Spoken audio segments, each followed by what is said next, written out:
Everyone.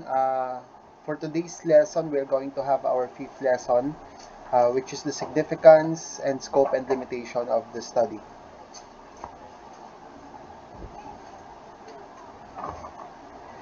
Alright, so for the research to be able to succeed, kailangan daw, no,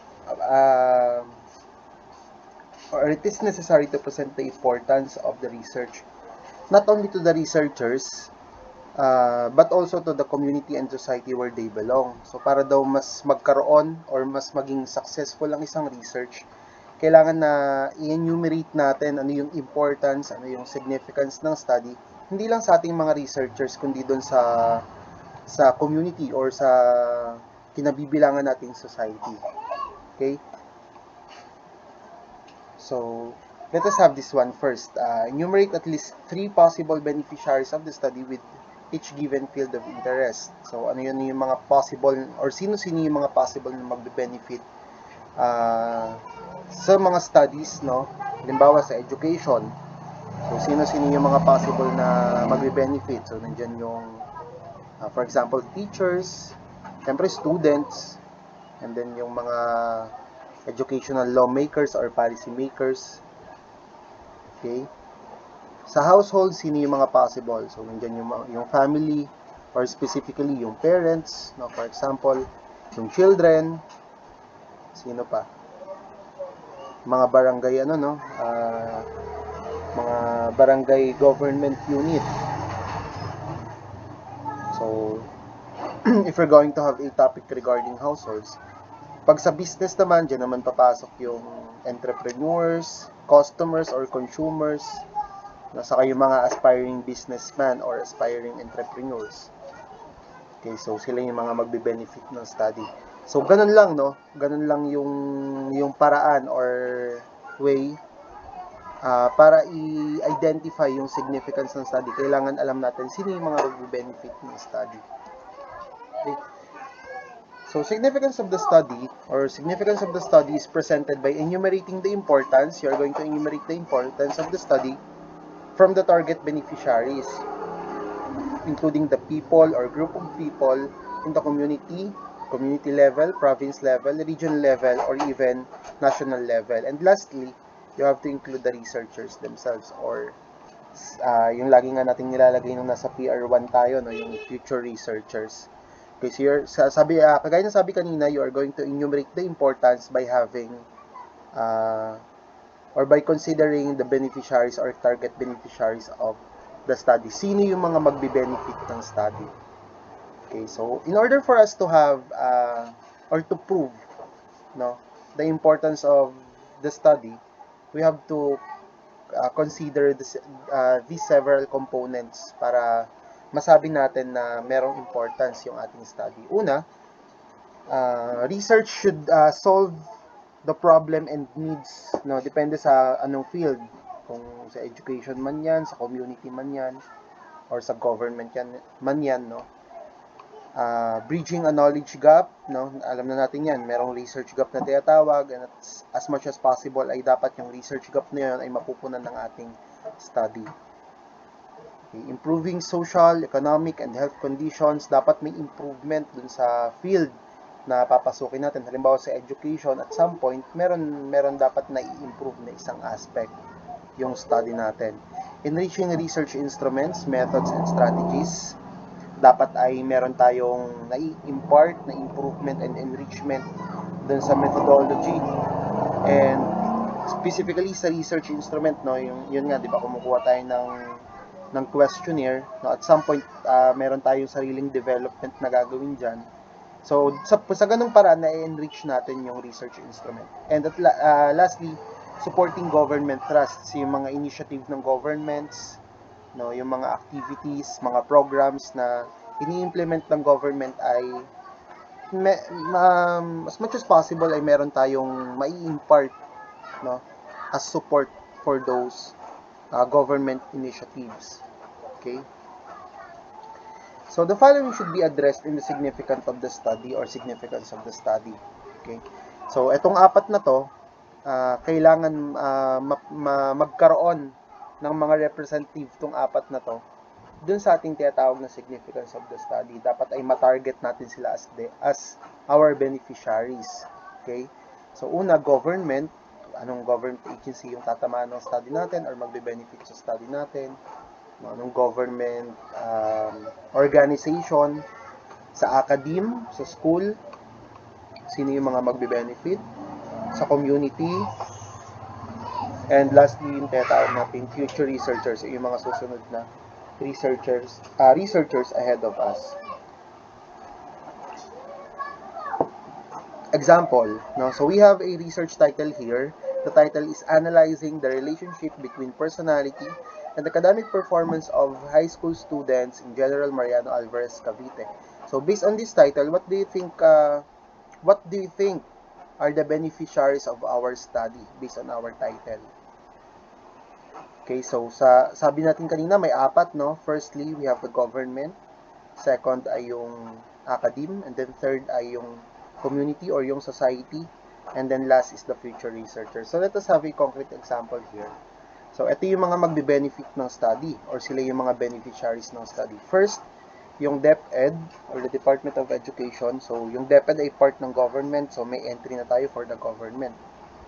Second, yung teachers and educators, yun naman yung sa part ng academe, together with the students as well, no? Yung parents naman, so part din ng beneficiaries ang parents, especially when it comes to the personality of the students, no? Dapat aware ang parents regarding sa personality and academic performance of their children. So parents, part ito ng community, okay? So educational policy maker, pwedeng part yan ng government, pwedeng part din yan ng academe. So, kasama sila or included sila sa ating mga beneficiaries. And then lastly ay yung tinatawag nating future researchers. Okay, so hindi nawawala, di ba? Naalala PR1 natin. Laging nandun yung future researchers sa significance of the study. Okay, so by enumerating them, yun yung by enumerating them and then having the importance of our study sa kanila, ano yung mai-impart natin sa kanila, yun yung laman ng ating tinatawag na significance of the study. Okay? Let us have another example.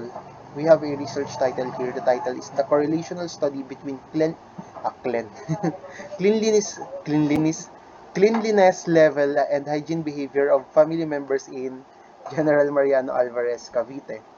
Okay, so by having this title, what do you think are the beneficiaries of our study?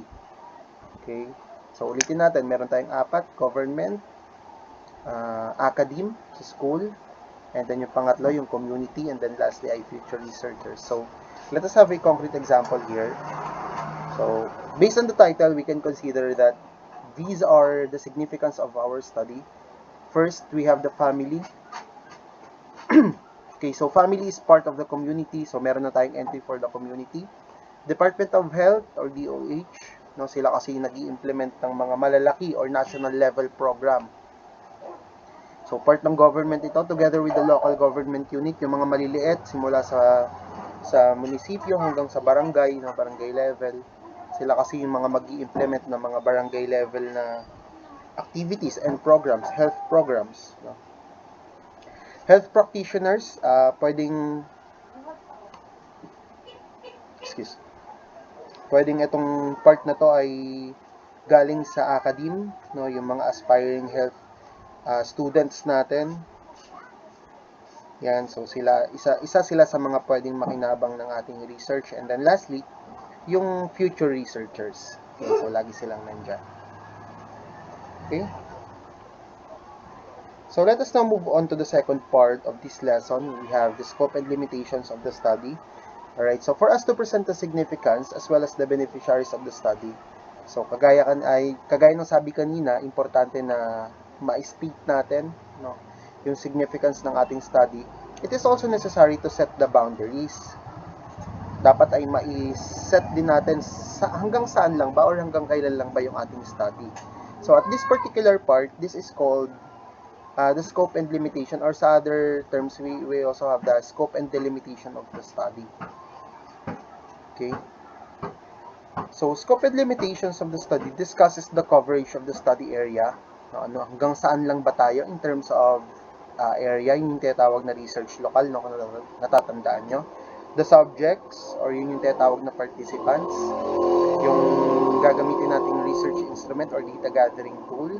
The duration of the study, hanggang kailan lang yung ating timeline, and other research issues and concerns, including constraints that have direct bearing on the results of the study. So for example, ay meron kayong na-meet na problem during your data gathering, no? Hindi pinayagan at some point, hindi kayo inallow to gather data on this particular area. No? So you have to include all of those constraints and limits and boundaries na na-meet ninyo during your study. Okay? But at this point, we have to set na. Kailangan meron na tayong sineset na boundaries sa study natin. So mamaya isa-isayin natin na yung mga aspects na dapat sineset na natin sa study natin. So, yun yun, no? Ano ba yung mga sineset natin? So, scope and limitations, answer the questions, why. So, iset natin yung boundaries natin in terms of the reason, bakit kailangan natin i-gather yung study. What, ano yung ita-topic natin with our study. Where, kailan, saan, no? Yung limit natin in terms of research local.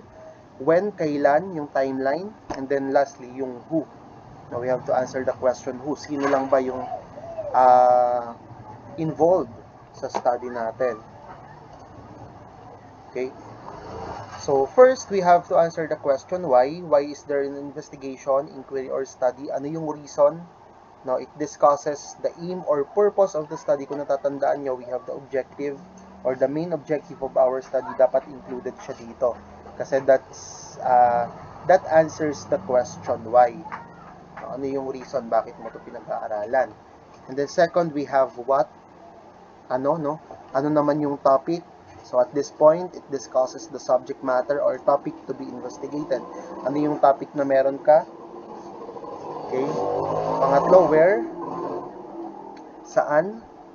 So where is the study to be conducted? It presents the place or the research local, kung natatandaan nyo. No, hanggang saan lang ba? Hanggang saang specific barangay, hanggang saang specific zone lang i-gather yung study. And then fourth, when, the question when, kailan, no, yung timeline ninyo, dapat may sineset na kayong boundaries na simula lang dito sa part na to yung ating data gathering, tapos hanggang saan magtatapos yung ating data gathering. No, hindi kasi pwedeng kung kailan lang natin maisip na tapusin, no? Baka mamaya next year pa natin matapos yan. Babad tayo sa grade 12, hindi tayo graduate. Okay, so you have to set the boundary in terms of timeline. And then lastly, we have the question who. Sino yung mga involved? Sino yung participants or respondents ng study natin? So you have to make sure na nadi-describe ninyo ng maayos sino yung target population at this point. Okay? So, if you're going to set some criteria or some characteristics of your population or participants, dapat na-i-indicate ninyo, no? Na-i-enumerate natin yung mga criteria and characteristics na yan. Okay, so, ulitin natin. Sa scope and limitations of the study, you have to answer the following questions. Number 1, why? Bakit? Number 2 ay what?